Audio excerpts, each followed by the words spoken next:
Hello Red Devils, MUFC Legend here, and I'm back again in the video. So Manchester United, we drew 1-1 against Spurs. On that match, we could have won.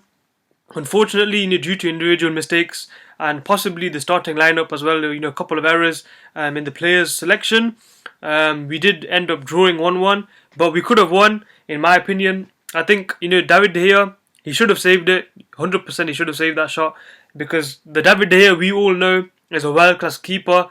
And the David De Gea that we've been seeing this season and even the back end of last season is not the David De Gea that we all know, because he made too many mistakes. I'm not sure what's happened to him. I thought he'd be fresh and ready to go, but unfortunately David De Gea, the mistakes have been adding up, and it's only a matter of time before we can say, okay, David De Gea has passed it, he's passed his peak. But I don't want to say that. It pains me to say that, because David De Gea, he's carried us on his back for many years. He's been, absolutely rock solid for us. He's been that player that we can rely on, when times get hard. But unfortunately, in these times, David De Gea has made, made too many mistakes, in my opinion, for me to call it, just a blip. Maybe that he's just coming out of the peak. I'm not sure what's happened to him. But anyways, Maguire should not have stood there and watched Bergwijn run past him. Maguire should have done something. He gave him too much space. And Maguire, he needs to start just defending in one-on-one situations much better than he has been doing. Because, if it was a big team, Champions League final, and Maguire did that, we'd all be on his back. So, because Maguire, we know he's a good defender, but he needs to step it up. We don't see Van Dijk, getting dribbled past just that easily. So Maguire needs to step it up for us. But yeah, so those two individual mistakes from Maguire and obviously David De Gea's big costly mistake that cost us a goal, we need to limit. But also Ole Gunnar Solskjaer's team selection. As soon as Paul Pogba and Nemanja Matic and Mason Greenwood came on, we looked like a completely different team. We looked like a world-class team. We were getting shots, we were creating chances. Paul Pogba was fantastic. Greenwood running at the players was really good. And Nemanja Matic's dictatorship of the game, his reading of the game is second to none.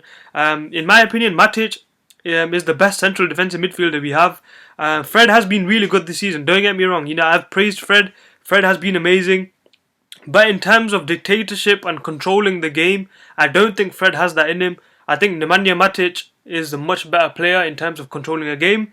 So this lineup is based on all of those factors. And I think this lineup, I've changed the formation again for you, because a lot of comments in the last video in the predicted lineup was the formation was wrong. I went with the 4-4-2 diamond, which obviously, in hindsight wasn't the right choice. So in this lineup, hopefully I get it right. So let me get straight into the team. David De Gea, I don't think Ole Gunnar Solskjaer will drop him, just from that one mistake, because he did obviously, follow that up with a fantastic save from Son's header. So David De Gea in goal. Luke Shaw, I thought the first half Luke Shaw wasn't that good, but second half he stepped it up. Centre back Harry Maguire, and I want to see Eric Bailly start. Nothing against Lindelof, Lindelof's good, but I want to see Maguire and Eric Bailly's partnership. I want to see how they play together, and it's against Sheffield United, who are a decent footballing team. So I would like to see Eric Bailly start. Right back Wan-Bissaka. Defensively, again, he was outstanding, but in terms of the attacking third, Wan-Bissaka really needs to work on his passing, in my opinion. His passing yesterday wasn't acceptable enough. It was way too many balls, wayward, going out for throw-ins, getting intercepted. So Wan-Bissaka does need to work on his passing and his final third play. But defensively, Wan-Bissaka was fantastic. I don't remember any player getting past him in the match. And then the midfield I'm going to go with, popular demand as well from you guys. So Paul Pogba, I thought, he changed the game when he came out against Spurs. He was absolutely fantastic. And we should be starting Paul Pogba, in my opinion. I don't really care that he's come back from a long injury.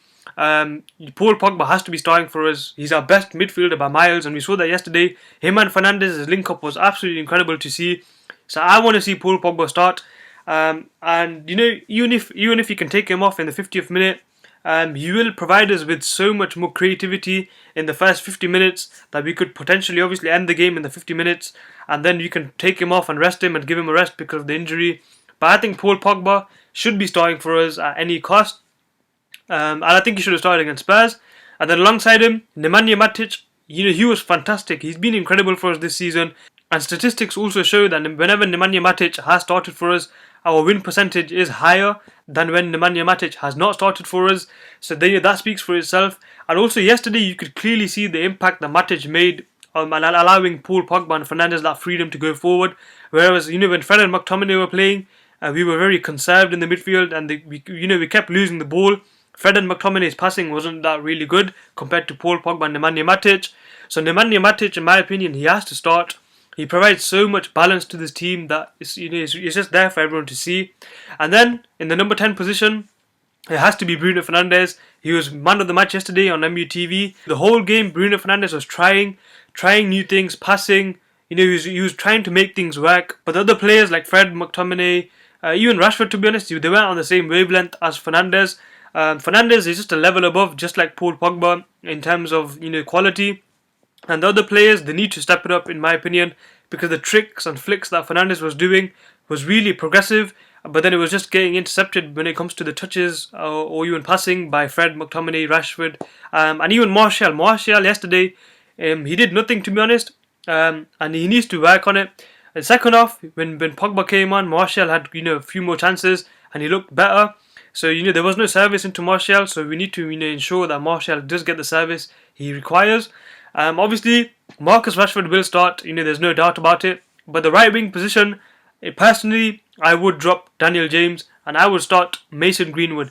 When he came on, he was taking players on, he was running past them with ease. The shot that he did at the end, I thought that went in. I was so excited, but unfortunately it was a tight angle for him. So Mason Greenwood, in my opinion, he has to start ahead of Daniel James for us. Daniel James, because of his pace, we should bring him on when teams get tired. As an impact player off the bench. But I think, in my opinion, Mason Greenwood should be starting for us now.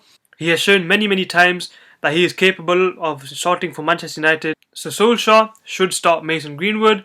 And then up front, I don't think Ighalo will start. So Anthony Martial up front. So this is the team that I would like to see play against Sheffield United. Let me know what you think in the comments below. So David De Gea, Luke Shaw, Harry Maguire, Eric Bailly, Aaron Wan-Bissaka, Paul Pogba, Nemanja Matic, Bruno Fernandes, Rashford, Mason Greenwood and Anthony Martial. So let me know what you think about this team in the comments below. Please like, subscribe. It's been MUF's Religion and I'll see you guys later.